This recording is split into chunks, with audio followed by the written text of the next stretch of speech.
Hello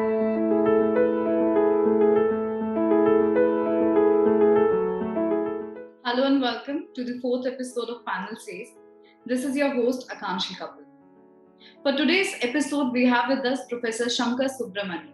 Professor Shankar is a management consultant in the functional areas of marketing, commercial and legal, supply chain and international business.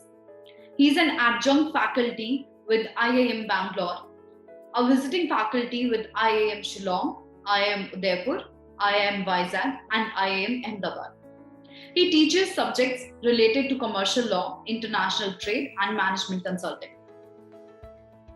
Professor Shankar brings a multi-functional, multi-industrial experience of more than 25 years, having worked with Shaw Wallace, Hindustan Unilever, Ecolab, and even Facility Management Services.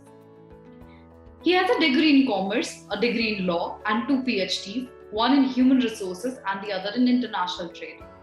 He has been actively teaching for the last decade and also conducts a regular training workshops for large industrial houses such as L&T, Vendetta, Bosch, Oil India, etc.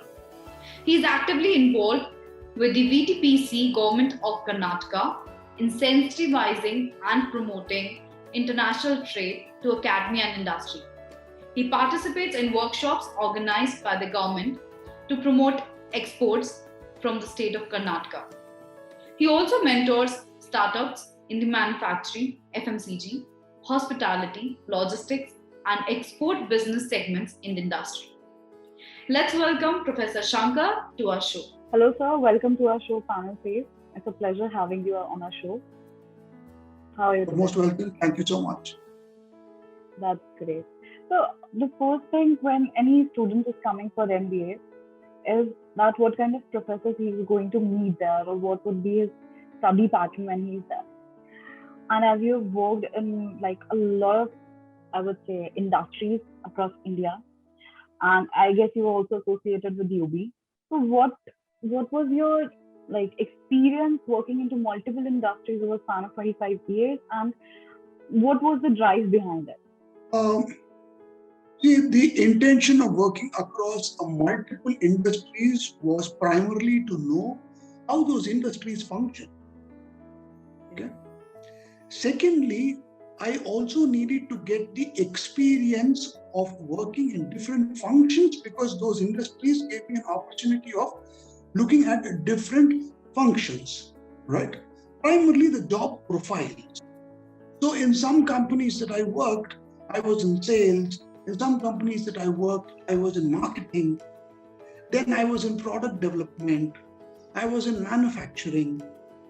So in my career, I went across 4 companies. And in these 4 companies, I had a lot of opportunities for job rotation.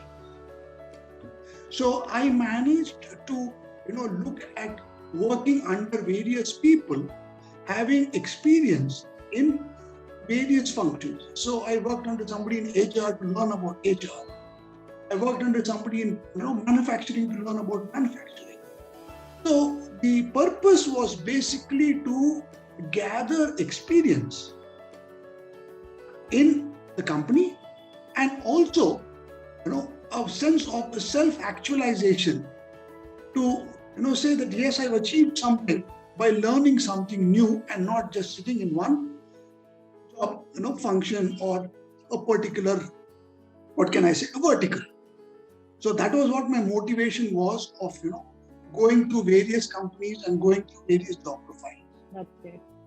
So as you said that you worked on different roles and you've got a lot of job rotations and there were different responsibilities as well, because once you're rotating your job and completely shifting to another vertical. So as I would say, as far as your experience goes, have you also tried management consulting? Yes, I have. After gathering experience in various functions and across various kinds of industries, I now had the necessary competencies to offer some kind of suggestion and advice to businesses. Because at the end of the day, consulting is all about, giving suggestions to business as to how they need to approach various problems that they are facing. Now, the person who is giving those suggestions needs to have the experience of that. It is not the academic side, right? Yeah? It is the experience that is needed. And I had gathered that experience, and that's where I came into consulting. So right now, I do provide consulting, but then I provide the kind of consulting to, I would say, SMEs. Okay. So startups, small companies, right, who require some amount of hand-holding. That's where I provide my consulting opportunities.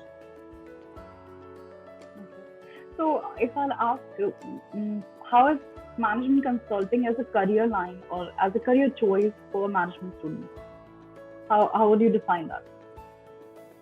See, management consulting is a very big subject in itself. First and foremost, before you get into the line of consulting management, you must have some kind of solid experience in a particular function. So it could be finance, it could be sales, it could be marketing, it could be brand building, okay, it could be training. Okay.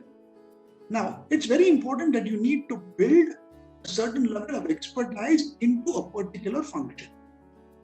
Now, you can't say that, listen, sir, I'd like to be, a jack of all functions and get into consulting.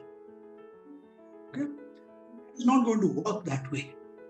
So it is like, is a general practitioner better than a specialized surgeon? So management consulting is like being a specialized surgeon, right?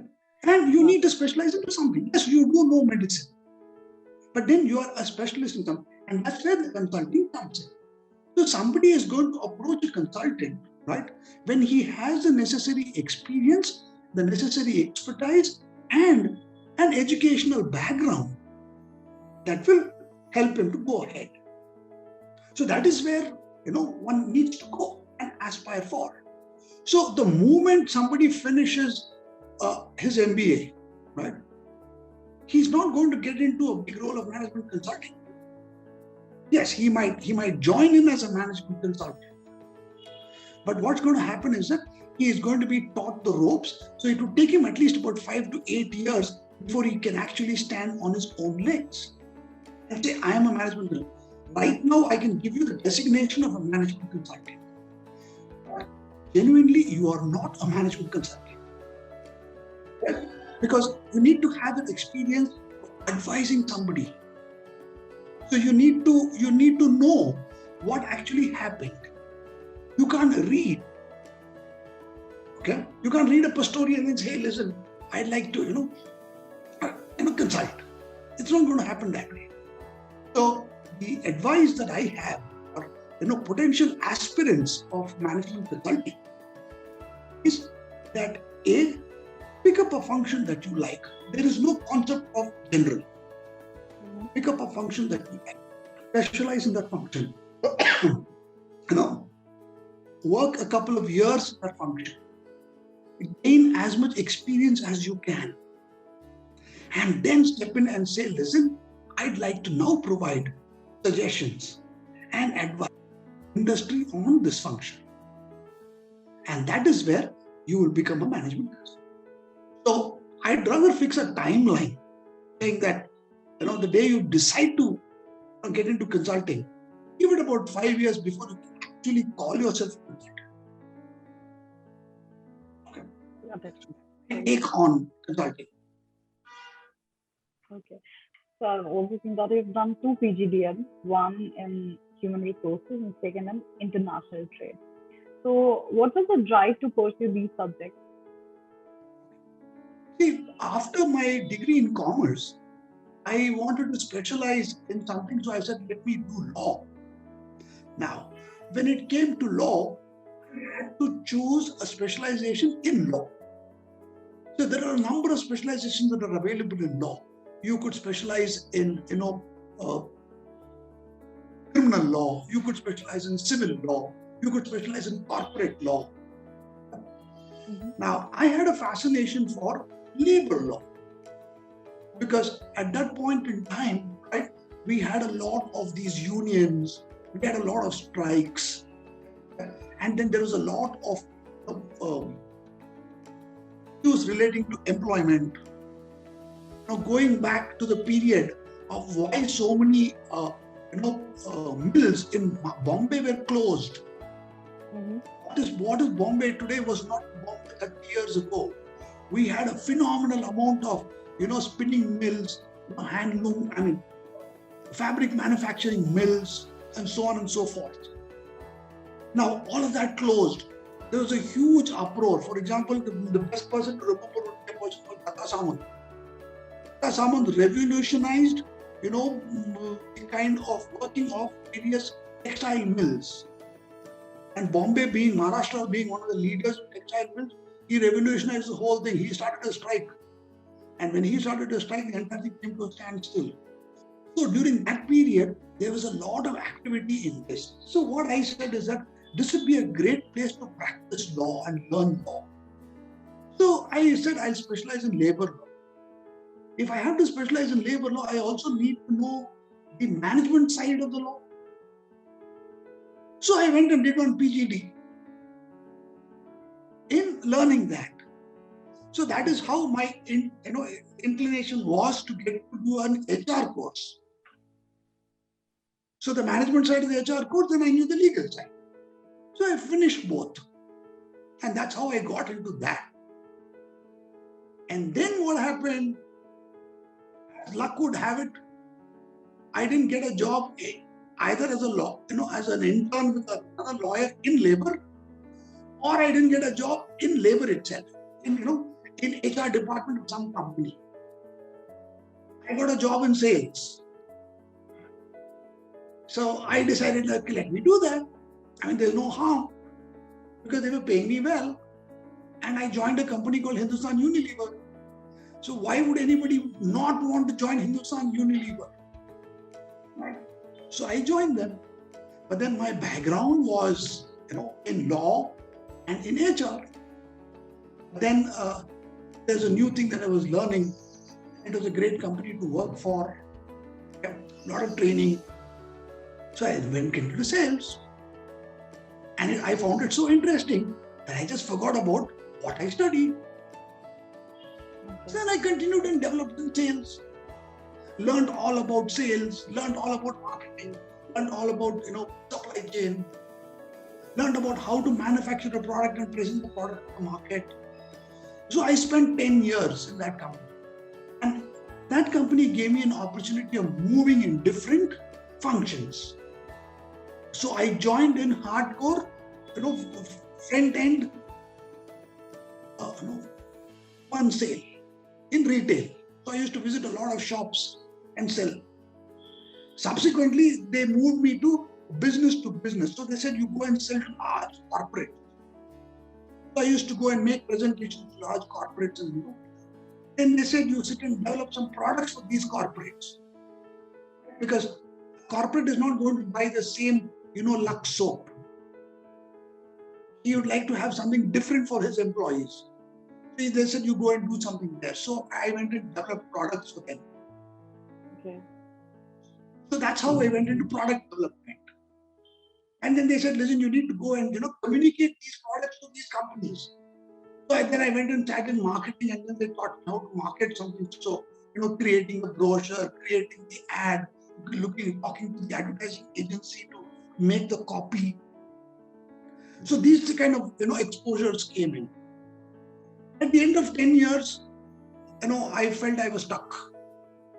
Okay. I was not going to move further. And then I said that, listen, I need a formal degree, okay? Or I wouldn't say a formal degree, I would rather say a formal education. Again in management. This time I had to find out what. And the rage at that point in time was, international business, right? Because the economy had opened up. India was, being looked up to be a great source of products, services, and not only just a great source of products and services to the world, the world also was trying to push a lot of products and services into the country because we had a huge demand. Okay. So the most beautiful thing was that either you go and sit in import or you go and sit in export. And that is a beautiful thing to be in. So in 2000, I chose to go out. But then I forgot one very important thing. There is something called as Y2K. Okay? Many people wouldn't know that. So Y2K was a situation wherein the world went into a slump. Right? Manufacturing on one end was good, but then the IT industry kind of collapsed. And when that happened, a lot of jobs went off and therefore a lot of demand went off. Okay, people were still going back and saying that we didn't have so much of salaries. There wasn't, there wasn't an economic surplus. So that is where I studied international trade, and international business. So I sat down over there, studied that, and then said, okay, let me get into export and import. But then the world collapsed. Nobody was recruiting. So then I said, no, the joy of the study is not going to be wasted. So I said that, okay, let me get into manufacturing. So I joined a company and got into manufacturing. And I wanted to manufacture something that was very, very unique, that was not generally used, that was generally not available. And that at that point in time was what was called a paper napkin. Okay. Today you find paper napkins to be the most easiest thing. But 20 years ago, we genuinely did not know paper napkin. We did not know toilet rolls. We did not know, what are kitchen towels, products made out of paper. So I then sat down and joined a company, up their marketing in India for paper products. We had small people making paper products. And there was a huge demand for it. So I then sat down and set up the entire distribution system for this company. This company still continues to be there. And I don't know whether a lot of people would know. There's a company called Origami Tissues. Yeah. So that is the company that I, way back in 2002. And after that, I said, okay, fine, let me do something different. So I said, okay, let me go and join infrastructure. Because the next thing in the world was infrastructure, and India was getting into that. In 2003-04, India was getting into infrastructure. We were following the Chinese model of building roads, bridges, right? All the highways that you see today did construction way back in 2003, 2004. And it takes a lot of time to construct these infrastructures like your highways, your bridges, your dams, right? Your power generation stations, and so on and so forth. For example, the Delhi Metro, right? The Delhi Metro started off in 2003. It took about 5 years to just start the whole thing. So I had an opportunity to work for the Delhi Metro. Okay. So that's where I used to supply labor for people to take care of the station. So various stations that you have in Delhi and all were taken care by my company. And we used to provide engineers on all of them. And I used to understand how to manage the station, keep it clean, ensure the lifts are working, ensure that there's power, so on and so forth. So I joined infrastructures, managing very large infrastructures. For example, we started a T3 airport construction. It took 5 years for the T3 airport to come. Okay. So that's where I got in. So this is where, the whole thing of my education versus working. The bottom line that I'd like to communicate and tell people is this. What you study is good. Always, get into doing what you really enjoy doing. Right? While I studied a lot of different things, I landed up doing a lot of different things. But I genuinely enjoyed every single thing. And from infrastructure, I got into teaching. Over the last 10 years, and I enjoy teaching very, very much.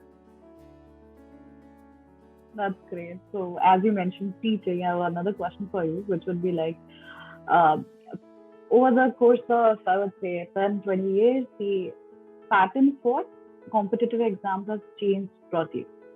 So how do you see these changes? Are they beneficial, or should we take up the methods that were being followed 5 years back, 10 years back? And what would be your advice to the students who are about to take the entrance exam for CAT, ZAT, Math, and all the MBA entrance exams? You see, the entrance exams for management education, more specifically, has undergone changes based upon what the industry is looking at. Right? So, as the industry's requirements were growing, the pattern of testing was also different. So, if you were to go and look at a pattern of testing about, let's say, 8 years back, in 2011, 2012, if somebody were to write the CAT, right? And the same fellow is going to write the CAT again in 2020, 21, right? There's going to be a sea change. Reason being is that the exams were designed with industry in mind. So there's a constant, evolution that is happening insofar as testing is concerned. So I wouldn't like anybody to think about, what was it about 5 years ago? I would rather like people to think about what is it going to be from today. That makes a lot more sense. So today's what is the need of testing, right? What I'm going to look at. So my advice is, don't worry too much about what happened in the past. Okay? It is more of improvement. And we need to look at what is current, and we need to look at what's going to come in the future. So your preparation should be from the current context and not from context in the past. Okay, great. So as you mentioned about what you do, do what you love, and it should be more focused on what you are doing rather than what industry or what others want you to do. So based on that, I have got a question that so your major subjects, the subjects that you teach at IIMs and other B schools, is more of commercial law, international trade, and management consulting. So could you shed some light on these subjects? So what do you plan, or what is the objective, or what do you include in your courses which would help students or when they go into the real corporate world or into the industry, and how does it help in building their career? You see, what do I bring to the classroom? I bring my work experience to the classroom. Because I worked for about 25 years in the industry, I bring that experience into the class.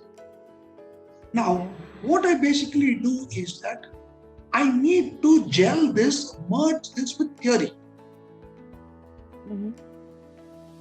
So, what I'm basically doing in a classroom is I'm looking at theory, and then I'm trying to say, how can this theory be adopted in the real world? Use my experience of how it was done, and then present that. So, in an IIM, for example, right, take a subject called commercial law. There's a lot of theory in commercial law. For example, there's something called the contract law. Yeah. And that's the foundation. How are you supposed to understand that? If you're going to, pick up the book, right, you're going to die. The reason is because is not going to make any sense. Now, what should I do? I, as a teacher, need to translate this and say, how are you going to use it in business? So I fundamentally brought a merger of practice and theory into the class. And I did this for 3 different subjects. It was basically what I was asked to do. And since I had experience in these subjects, I said, yes, I could offer it. And I built a curriculum around what I was to offer. So I built a curriculum around, general commercial knowledge. I built a curriculum around management consulting. I built a curriculum around international business. While these subjects were already there, I built my own curriculum around it and did not cut, copy, paste of what was already there. Because that was all purely from a textbook. So there was a professor who had finished his PhD, right, who would then come and deliver a lecture on a particular topic. Now, I didn't do that. And that was the differentiating factor between me, who was delivering the subject in a particular B school, to another person who was delivering the same subject in another B school. That is a pure distinction. So today, I look at, theory and practice as the form of communicating the 3 subjects that you mentioned, which is commercial law, international trade, and management consulting, to various students. This is my process. So let's start with the third round, which is the rapid fire round. I'll give you a word wherein you have to just come up with one word or a phrase that you can associate with that. So the first thing that I have in mind with you is work ethic. I'm sorry? It's a work ethic. Honesty is a work ethic. Commercialization.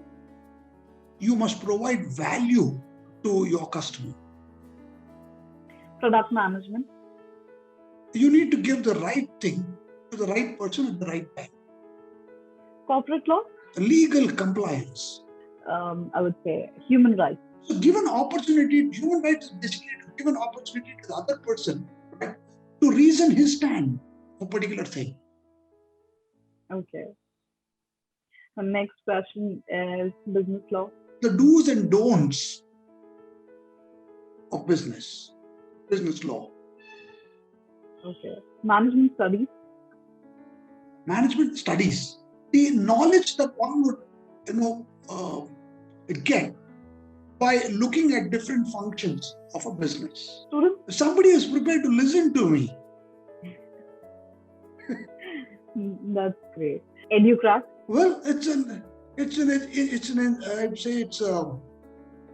a company that's promoting education. So we've done great in the rapid fire round. So these questions, because these were really spontaneous answers, and I really appreciate the way you've answered them. So I would say the subjects that you teach, if it were you, if you were a student, what would be the one subject that you would choose and why? And just one. Okay, I would be, the immediate thing that would come to me is that I would choose international business. Okay. Right? Okay. The reason is why I would choose international business is it allows me to travel all over the world. I'd be interacting with a hell of a lot of people. Right? Great. Okay? So, that is my instinctive response. Right? Okay. If you have to describe yourself in one word or one phrase, what would it be? If you were to ask me, right, are you looking at a very positive answer, or are you looking at a very general answer, or are you trying to look at what's negative? I'm looking for a very unique answer. What do you think? Because I would say in today's world, where people are like literally moving towards depression, moving towards a lot of anxiety issues, and there's a lot of things. One should have one thing in mind, I would say, is that is positivity and self-love. So it's coming from a professor like you, like how much you love yourself and how you like to describe yourself. So it's more like that. Okay, if you were to ask me, instantaneous response. Instantaneous See, response. I've been That's somebody what I'm looking who's, for. instantaneous. But then I am somebody who keeps on giving everything, right? Okay. So, and that's the kind of a thing that I have. I just keep giving away. I don't seem to keep anything with me, right? So there is very little of what I'm asking, but rather I'm giving a lot of stuff. So even things at home, I don't accumulate a lot of things. So everything is given, right? If you ask me something, मुझे चाहिए तो ले ले बस. मेरे पास है तो ले ले. I don't have a problem.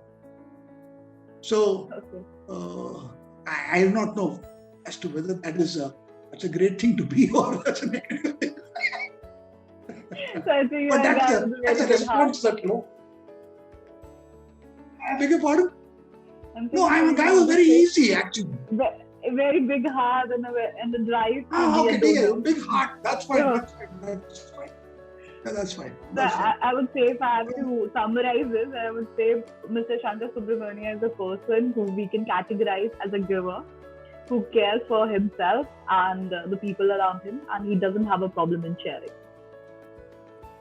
Yeah, absolutely. I'm talking you what.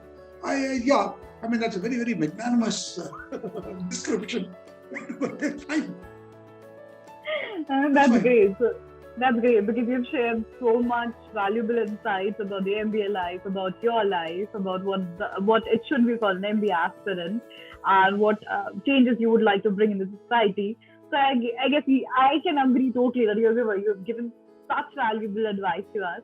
So it's a pleasure, in fact, that you've shared all this with us. So if given a choice to share just one piece of advice with your current students, your past students, as well as the MBA aspirants, so what would it be? Please keep in touch. See, the past students need to keep in touch. Okay. I'll tell you why. It's taken you 2 years to come back to me. In 2 years, you never thought about me. The reason why I'm saying that is... we were connected on Facebook. No. The thing is, true. So the thing that I'm instantaneously coming to, and what I realize is, we all are getting into the grooves of our lives, right? Yes, sir. I mean, you've been very busy in the last 2 years doing so many things.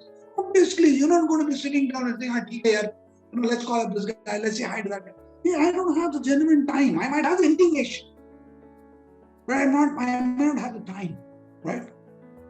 Now, what is my advice is that I wouldn't say it's an advice, because an advice is something that you need to follow.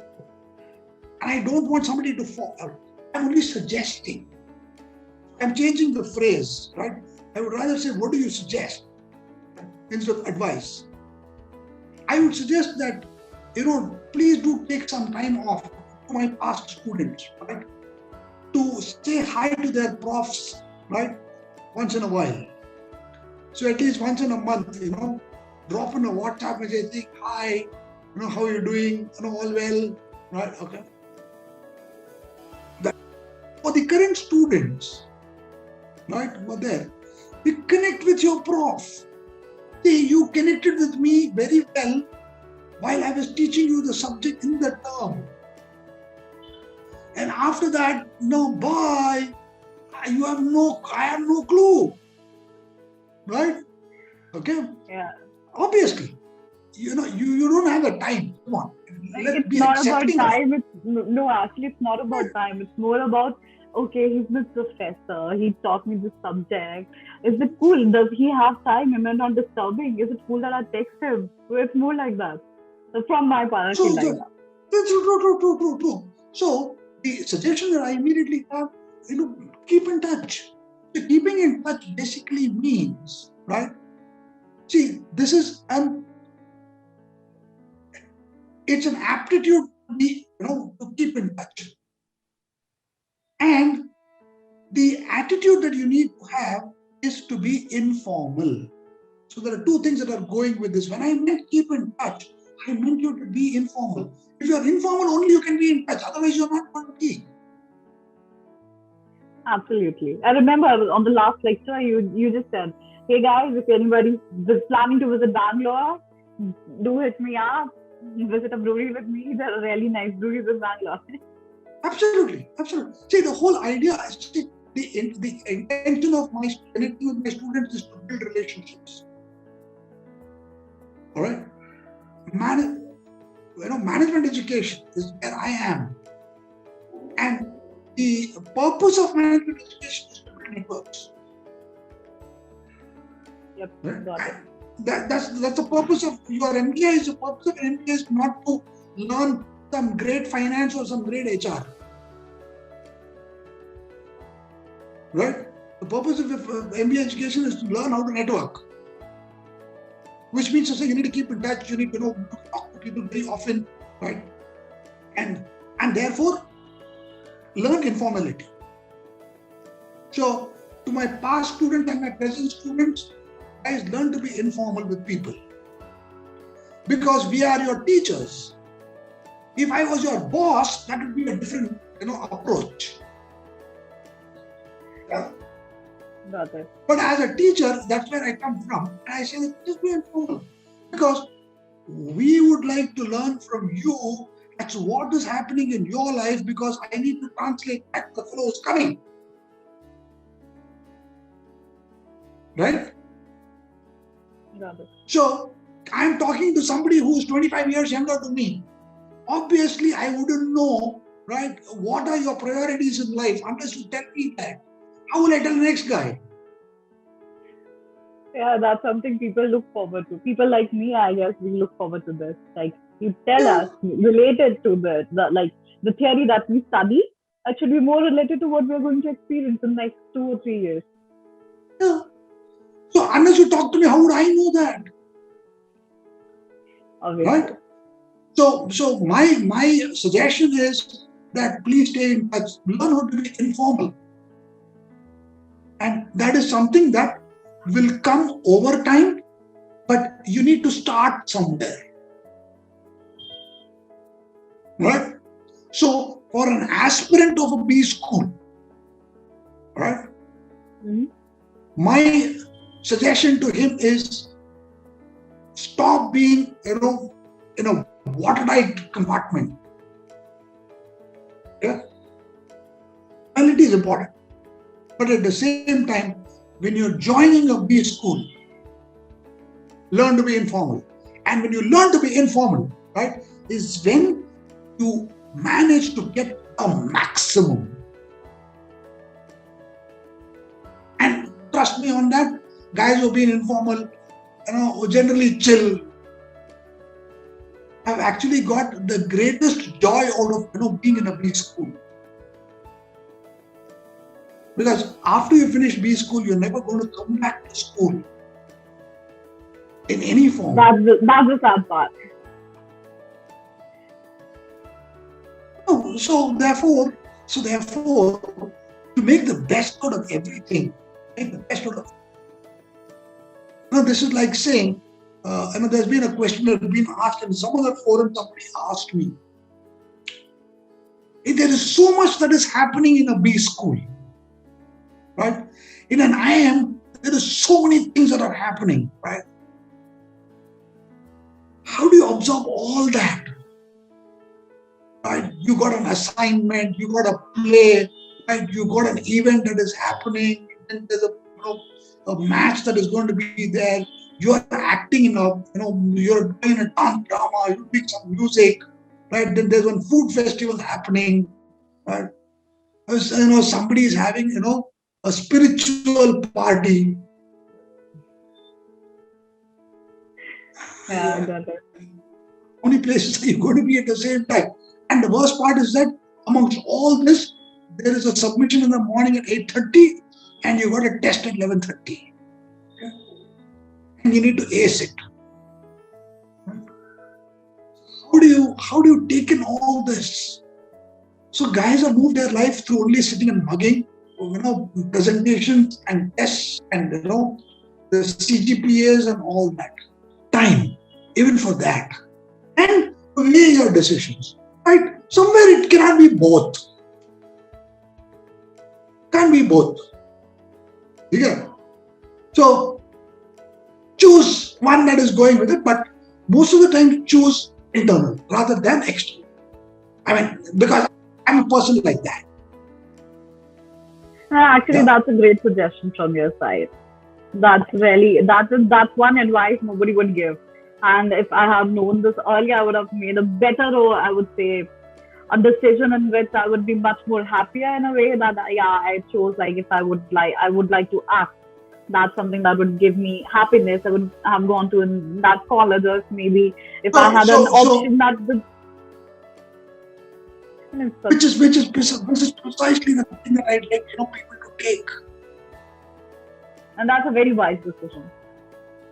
Yeah, because at the end of the day, you still, say, for example, the place where I did my MBA, PGD in international business was a very, very different place. It was not from the IIMs.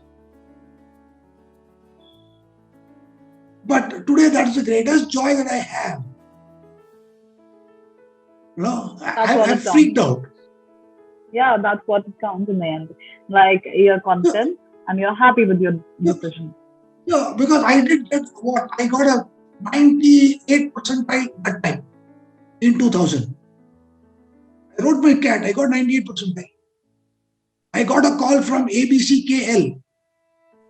No drop of a hat. They just said, come. Because in 2000, the number of people writing the CAT was something like about 45,000 or 50,000 or 60,000. The total number of seats all put together was some 3,000 or 4,000. I would say about 2,000 or so. Yeah, about 7-8 IIMs, approximately about 1,400 to 2,000. So about 45,000-50,000 people writing.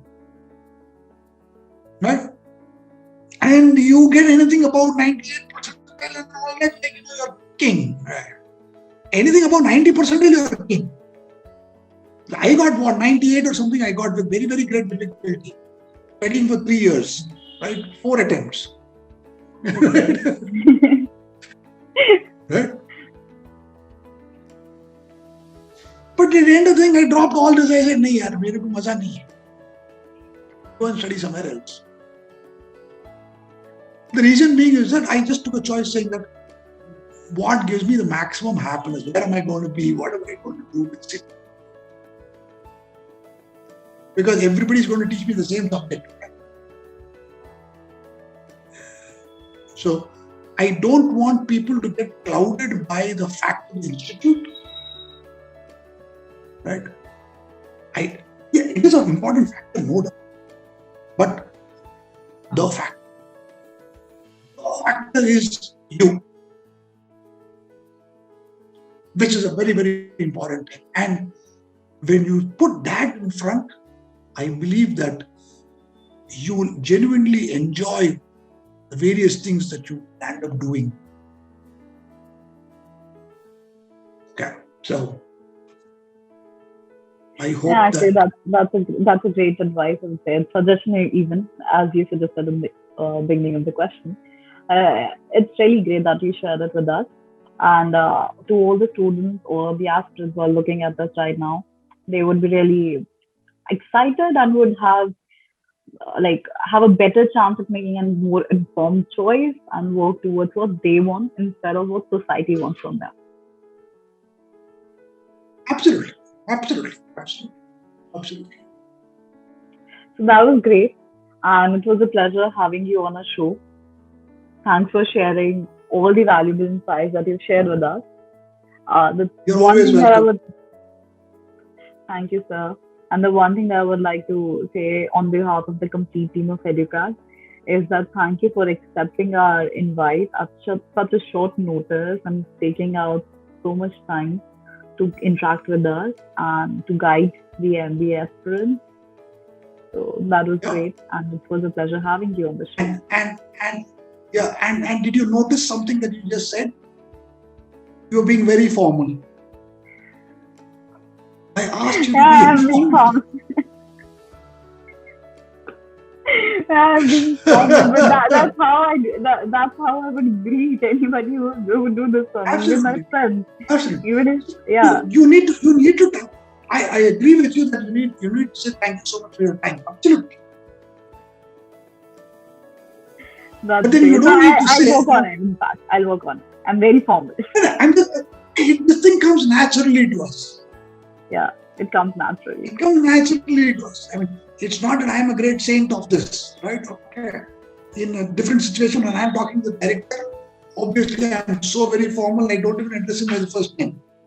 Right? Okay. He is about 10 years younger to me, but still I don't address him by the first name.